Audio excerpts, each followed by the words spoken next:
momento de estos es precisamente para adorar al Señor. No pueden decir nada. Y acabo de sentirme así, sin poder decir nada, con un corazón que necesita adorar,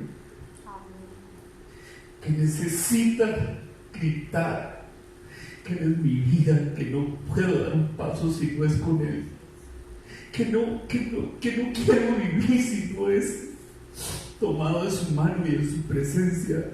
No tiene sentido la vida si no podemos caminar con el Señor. No tiene sentido. No importa cuánto tenga usted, no importa cuánta comodidad y cuánta comida y cuánto dinero, no importa.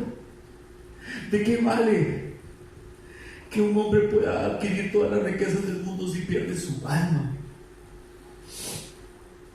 Si no puede ver el cumplimiento de las promesas del Señor. Porque las promesas del Señor se van a cumplir.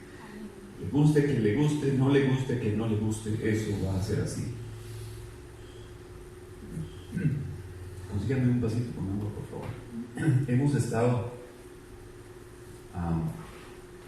hace algún tiempo, bueno, ya llevamos como 3 prédicas, creo, con esta,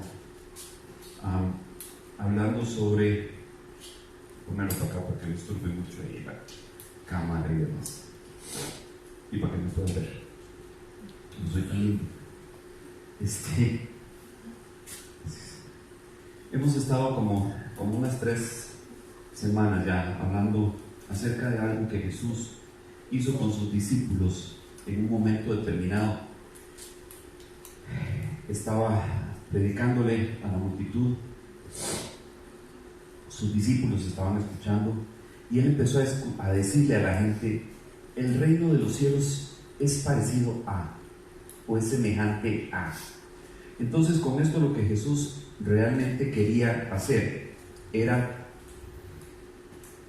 que la gente pudiera formarse una idea en su mente de qué es el reino de Dios, de qué es el reino de los cielos.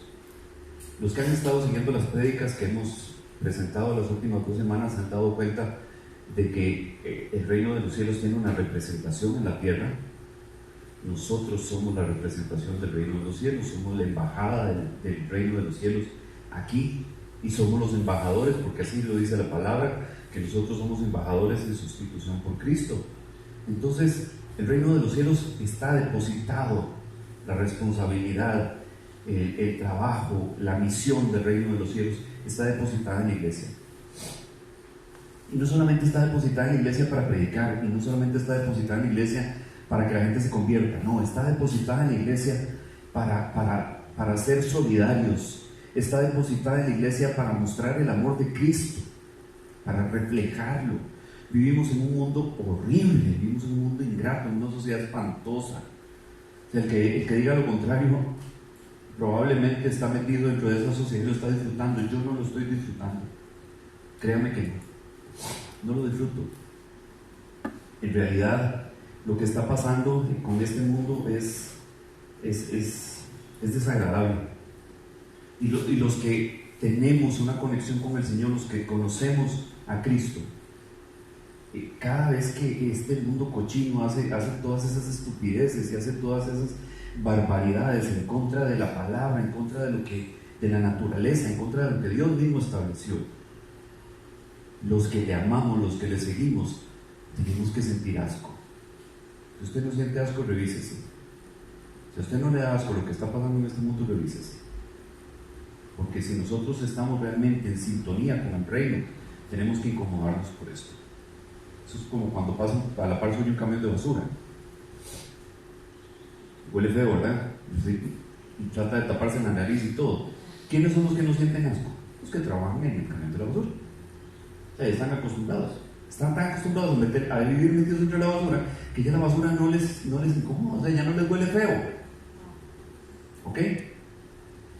Entonces, nosotros tenemos que aprender a funcionar como embajadores del reino, no solo para proclamar lo venidero, sino para asistir en este momento al mundo que se desangra, porque el mundo se está desangrando. La sociedad se está desangrando.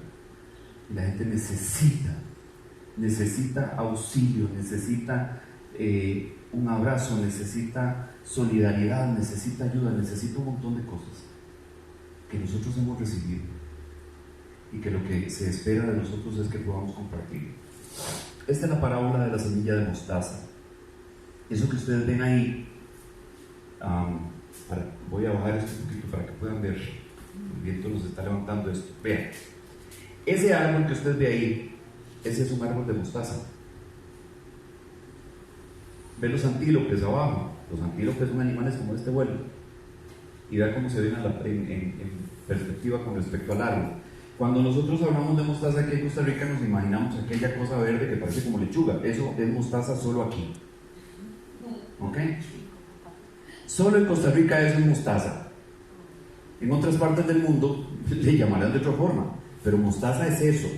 Mostaza es esa salsa amarillenta que usted le embarra algunas cosas, ensaladas y otras. Eso es mostaza. Esa mostaza se hace con un fruto que sale de este árbol.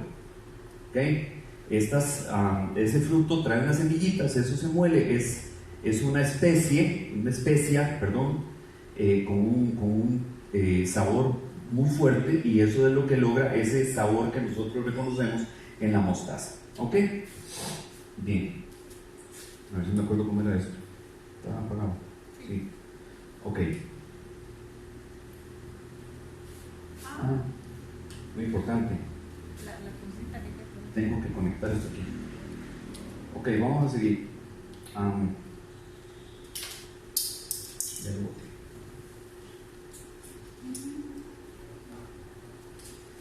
Ok, esta es la parábola de la que Jesús habló. Ok, esta es la parábola.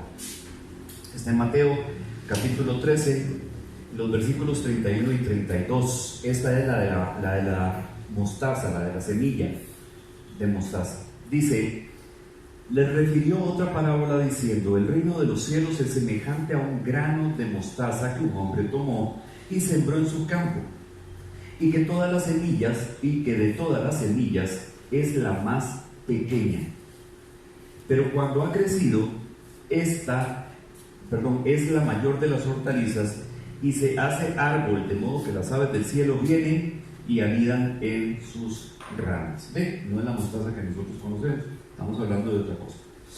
Entonces, la parábola habla de un hombre que toma una semillita de estas, del fruto de la mostaza, y la siembra, porque así es precisamente como se reproduce este árbol.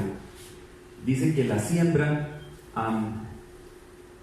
y lo siembra en su campo, dice, y siendo la más pequeña de las semillas, cuando crece es la mayor de las hortalizas. No es un árbol, o sea, no es maderoso, no es como un árbol de cedro, de caoba, o sea, realmente es más como un tronco, como un tallo, ¿verdad? Muy grueso, muy endurecido, que crece de manera impresionante. Dice que cuando ha crecido, cuando se convierte en un árbol, cuando agarra altura, las aves del cielo vienen y anidan en sus ramas. A ver, vamos a hablar un poquito acerca de la mostaza en sí.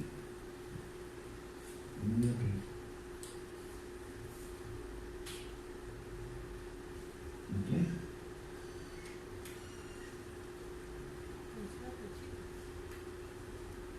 ¿Está bien puesta la batería?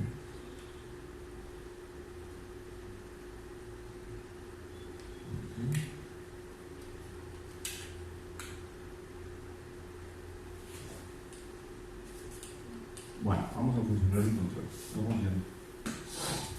En fin, dice aquí, la semilla de mostaza es negra. La semilla como tal tiene un recubrimiento, ¿ok?, de color negro. Eso es como cuando usted agarra una semilla de aguacate. Usted ha visto que la semilla de aguacate es como cafecita por fuera, pero trae una cascarita. Si usted quita esa cáscara ya no es café, es como crema, ¿verdad? Como amarillita es, ¿ok? Esto es igual, dice, la semilla de mostaza es negra porque tiene como como una piel por fuera. Dice, y del tamaño de la cabeza de un alfiler. Vea qué tan pequeña es esta semilla. En los tiempos de Jesús se usaba frecuentemente para referirse a la cosa más pequeña que se pudiera imaginar. De hecho, la expresión pequeño como una semilla de mostaza había llegado a ser un proverbio en aquella época. Por ejemplo, el Señor Jesucristo lo usó para referirse a la fe de sus discípulos, diciendo, si tuvierais fe como un grano de mostaza. ¿Qué tan pequeña? Así de pequeña. Eso es una semilla de mostaza. Ustedes vieron el tamaño del árbol, ahora que iniciamos la prédica, es enorme, ¿verdad? O sea, la hortaliza esa cuando crece, dicen que puede llegar a alcanzar hasta 4 metros de altura. O sea, es una cosa gigantesca. Vea de dónde sale. De esa diminuta e insignificante semilla. Y así, precisamente, como nosotros pudiéramos pensar acerca de esta semilla, de la misma forma los inicios del reino de los cielos, los inicios de la iglesia, los inicios de el acercamiento de ese reino de los cielos a la tierra también fueron muy insignificantes. ¿Por qué? ¿Con qué contaba el reino de los cielos cuando empezó? Ahí hay una lista de cosas que vamos a analizar rápidamente. Dice, un rabí, un maestro de la escritura, de la Torá, desconocido. Le llamaban el hijo del carpintero, o sea, conocían más a José que a Jesús. ¿Ustedes me entienden? O sea, la gente sabía quién era José el carpintero, pero no tenían ni idea de quién era Jesús. Era un maestro totalmente desconocido. ¿Y de dónde salió? ¿Verdad? Incluso cuando uno de los discípulos le cuenta a Andrés que han encontrado al Mesías, le dicen que sí, que a orillas del mar de Galilea. Y entonces se vuelve y dice, ¿y puede salir algo bueno de ahí? O sea, como diciendo, ¿de dónde? De Layún, de Guararí, de La Carpio. O sea, hablando de lugares que uno relaciona con comunidades no muy desarrolladas, ¿cierto? Entonces, de la misma forma, que estaba por convertirse en discípulo dice, ¿y puede salir algo bueno de ahí? Descalificando completamente a aquel maestro que Andrés estaba diciendo que era el Mesías. Después, perdido un rincón de Palestina, la Judea de los romanos. La provincia de Judea para Roma era insignificante, o sea, era nada. ¿De acuerdo? Recuerde que los romanos en aquella época habían conquistado Grecia. Grecia era una potencia intelectual, era un lugar grande, desarrollado, con riqueza, con cultura, con un montón de cosas. Para los romanos Judea era nada. Judea era cualquier barriecillo ahí, humilde, sencillo, ¿ok?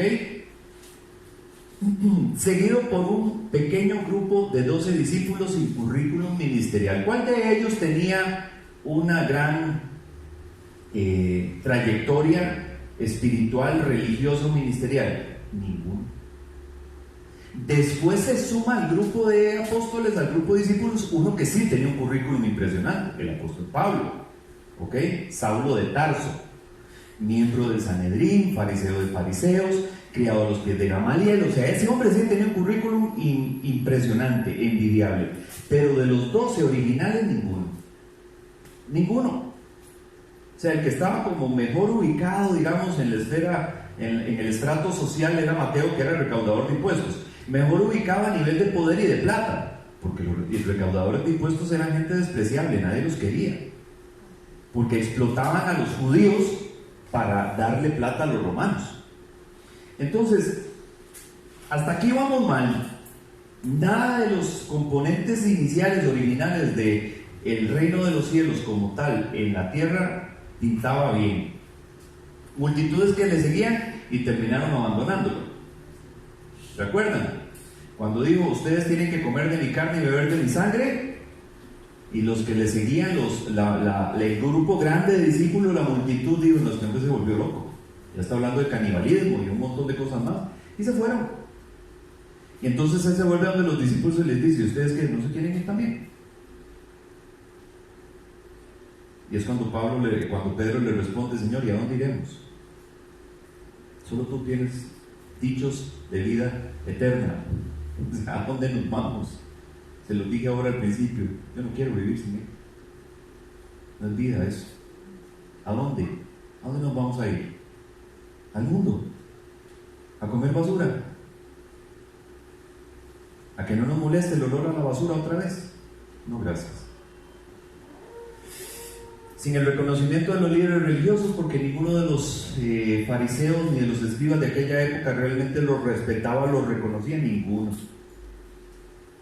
Decían que era un rebelde, decían que era un insujeto, que era un revolucionario, que era un hereje, que estaba atentando contra la ley, contra lo que había establecido Moisés, en la ley de Moisés. O sea, este hombre era capaz de agarrar la ley de Moisés e invalidarla. ¿Entienden? Permítanme un segundo, hermanos.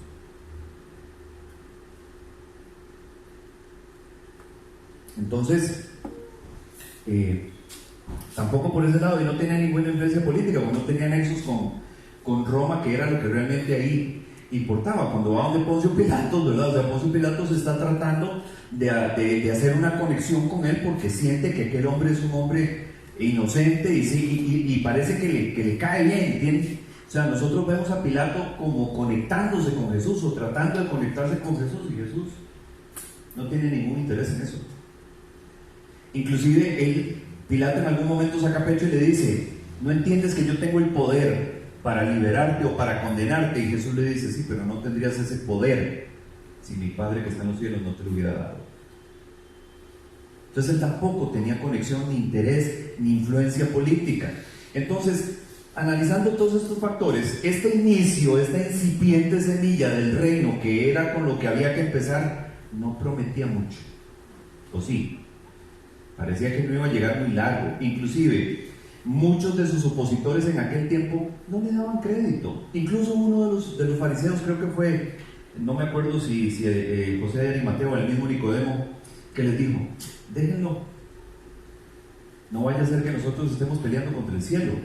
Si es uno más del montón, ahorita se extingue eso. Ahorita se dispersan los discípulos, los seguidores, y ya no volvemos a saber del tal Jesús. Parecía que eso era lo que iba a pasar. Sin embargo, nosotros sabemos que eso no fue lo que pasó. O sea, 2000 años, casi 2000 años después de que Jesús apareció en la tierra,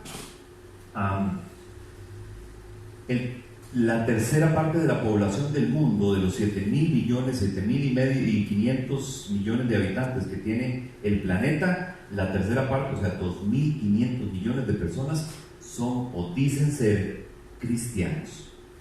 Hasta ese punto influenció el reino de los cielos a este mundo. Y muchas personas dicen que fue el hombre que cambió la historia. Y cambió la historia a tal punto que a partir de la aparición de Jesús se habla de antes de Cristo y después de Cristo. O sea, partió la historia en dos. La semilla esa insignificante que parecía ser, con respecto a todo esto, el reino de los cielos. Ahora vamos a dar la explicación de la parábola. Jesús explica algunas de sus parábolas, esta no, pero recién antes de esta está la parábola del trigo y la cizaña. Y él en la parábola del trigo y la cizaña explica qué es cada cosa, le explica a sus discípulos. Entonces, esta referencia que está acá está tomada precisamente de esa parábola del trigo y la cizaña. Dice: el campo es el mundo. En Mateo capítulo 13, versículo 38, en la parte A, que es lo que está subrayado ahí, dice Jesús explicando justamente la parábola del trigo y la cizaña, dice: y el campo es el mundo. Ahí sigue diciendo: la buena semilla, los hijos del reino, las cizañas son los hijos del maligno. Pero la parte que nos interesa es: y el campo es el mundo.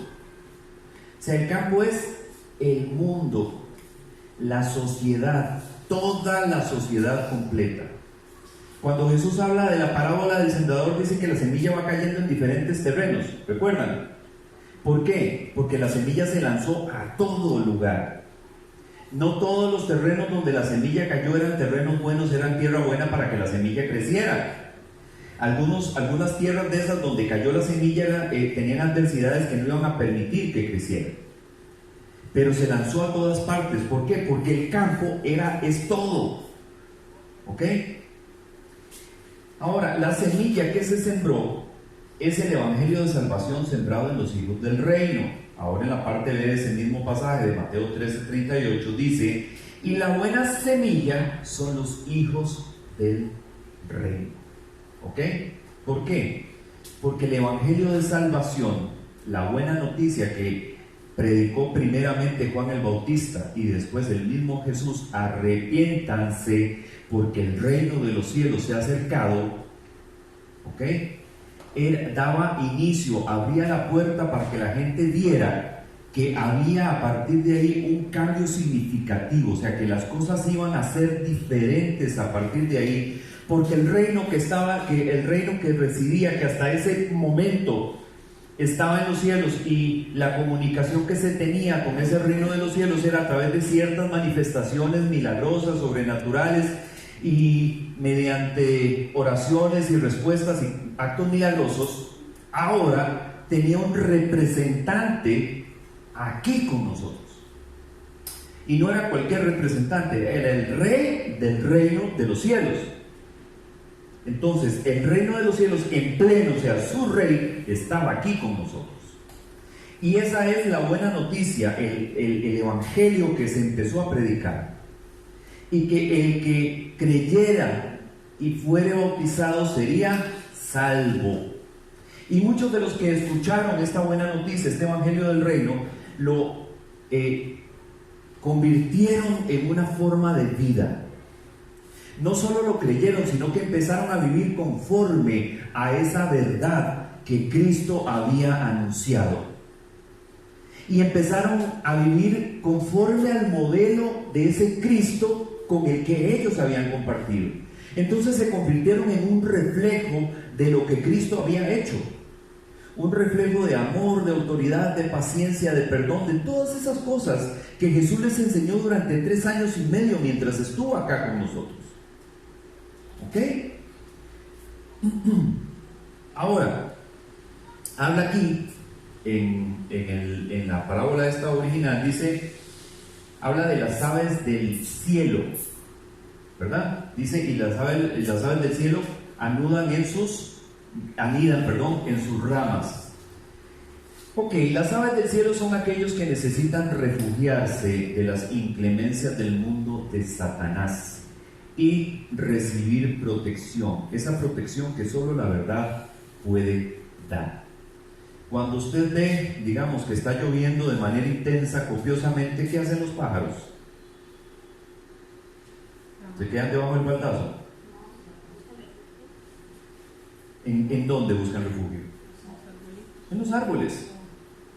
En los árboles que están bien tupidos, bien acopados, ¿verdad? O sea, porque las ramas y las hojas entrelazadas los protegen de la lluvia. ¿Ok? Además de que muchísimas veces estos árboles, los mismos árboles, tienen frutos y tienen cosas que ellos pueden comer. Yo con frecuencia, cuando ando trabajando, cuando hace mucho sol, voy y me meto debajo de un árbol, de una sombra, y ahí me caen a mí toda suerte de cosas encima del carro, ¿verdad? Cuitas de pájaros, entre otras cosas, pero en la cuita del pájaro vienen las semillitas de los frutos de ese árbol que los pájaros se comieron. Entonces eso significa que los árboles van a buscar en el árbol refugio y alimento, protección en todos los sentidos, protección de la inclemencia y protección de la necesidad. Entonces vea cuando Jesús en Mateo 6:26 le está enseñando a los discípulos a orar, les dice lo siguiente: mirad las aves del cielo, que no siembran ni ciegan, ni recogen en graneros, y sin embargo vuestro Padre Celestial las alimenta. ¿No sois vosotros de mucho más valor que ellas? Ningún pájaro está en planilla, ¿verdad que no? En ninguna parte. No. Algunos pájaros trabajan en aeropuertos y cosas de ese tipo para ahuyentar las gaviotas y otros animales que interfieren el despegue y el aterrizaje de los aviones, pero tampoco están en planilla, ¿verdad? Ellos no fueron a pedir trabajo ahí, ¿verdad que no? tienen cuidado, tienen alimentación, etcétera, etcétera, pero las aves silvestres no necesitan afanarse por lo que van a comer, no necesitan estar estresados y preocupados por dónde van a pasar la noche, ¿verdad? Ni que ya se me hizo un hueco en los zapatos, ni que estoy mal de calzones, ni que no, necesito una camisa de tal color. Y no les preocupa eso. ¿Por qué? Porque vuestro Padre Celestial las alimenta, dice ese pasaje. Entonces, nosotros en algún momento hemos sido aves que hemos venido precisamente a refugiarnos en ese árbol que creció de la semilla del reino, que hemos venido a refugiarnos en la iglesia. En la iglesia hemos recibido consejo, en la iglesia hemos recibido consuelo, en la iglesia hemos recibido consejería cuando hemos pasado por alguna dificultad, alguna situación difícil. En la iglesia hemos recibido alimento inclusive. Aquí nosotros todos los domingos, cuando estamos en tiempos normales, compartimos un refrigerio, y durante estos tiempos de pandemia hemos estado compartiendo alimentos con las personas, con los hermanos que han tenido necesidad. ¿Por qué? Porque eso es lo que hace el reino. O sea, porque para eso sirve el reino de Dios. ¿Entienden? Protección y alimento es lo que se encuentra en el reino. Seguimos. Aquí hay una visión de Nabucodonosor, rey de Babilonia, cuando le cuenta a Daniel un sueño que tuvo acerca de un árbol frondoso, etc. A ver lo que dice Daniel 4:12. Dice: su follaje era hermoso y su fruto abundante, y en él había alimento para todos. Debajo de él hallaban sombra las bestias del campo, las aves del cielo hacían morada en sus ramas, y de él se alimentaban todos los seres vivientes. Es exactamente lo mismo de lo que estamos hablando. O sea, un árbol que es fuente de cuidado y alimento para aquellos que van a morar en él, para aquellos que van a refugiarse en él. Exactamente eso es el reino de los cielos. Y Ezequiel en el capítulo 31 y los versículos 5 y 6 está hablando acerca de Faraón. Dice: por eso su altura era mayor que la de todos los árboles del campo. Está hablando de el imperio egipcio. Se multiplicaban sus ramas y se alargaba su ramaje, extendiéndose a causa de las muchas aguas. Pues era un árbol frondoso. En sus ramas anidaban todas las aves del cielo, bajo su ramaje parían todas las bestias del campo, y a su sombra habitaban todas las grandes naciones. Entonces, nosotros a hoy somos parte de esa parábola. O sea, esa parábola se dijo hace casi 2000 años. Usted jamás se hubiera imaginado, ni los que estaban ahí escuchando en vivo en ese momento esa parábola, que iba a haber personas que casi 2000 años después iban a ser parte del cumplimiento de esa parábola. ¿Por qué? Porque el árbol que crece es la iglesia. Nosotros somos ese árbol que inició como una semillita así diminuta y chiquitita, y se ha convertido en un árbol enorme que ahorita concentra la tercera parte de la población del mundo que se declara cristiana. ¿Ustedes entienden eso? Entonces, aquí hay un pasaje que es el que nosotros debemos mantener en nuestra mente cuando pensamos en nosotros como parte de la iglesia y como parte de ese árbol del que habló Jesús en la parábola. En Efesios capítulo 4 y versículo 13 dice: hasta que todos lleguemos a la unidad de la fe y del conocimiento pleno del Hijo de Dios, a la condición de un hombre maduro, a la medida de la estatura de la plenitud de Cristo. Yo se los he dicho muchas veces, se los he preguntado varias veces: ¿cuál es la meta nuestra? ¿Salvarnos? No. Nuestra meta en el reino de Dios, nuestra meta como hijos de Dios no es salvarnos.